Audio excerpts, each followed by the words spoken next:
উত্তেজনার কারণে বীর্য বের হয়, মেয়েদের যে পদার্থটা আসে এটাকে রজ বলে।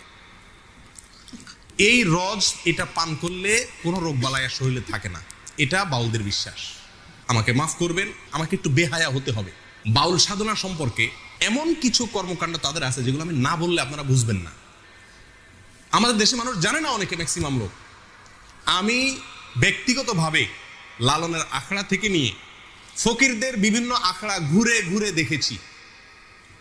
আমি নিজের অভিজ্ঞতার কথা আপনাদের কাছে চাপিয়ে দিতে যাব না, তাদের বই পুস্তকের আলোকে বলবো। আমি জানার জন্য তাদের বিভিন্ন আখড়া আখড়া ঘুরেছি। এইবার দেশে গিয়ে আমি কুষ্টিয়াতে গেছি। আমার উদ্দেশ্য ছিল লালন আখড়া যাওয়া, দেখা সেখানে, এবং শুধু শোনা কথা বা পড়া কথারও বিশ্বাস না করে নিজে চোখে দেখা। তাদের আখড়া যদি কেউ যেয়ে থাকেন, ফকিরদের তারা তথাকথিত জিকির করে যেগুলাতে, এগুলোতে আপনারা দেখবেন পুরুষের সাথে একজন নারী লাগে, অন্ধকার হইতে হয়, এবং গাঁজা তো প্রয়োজনই।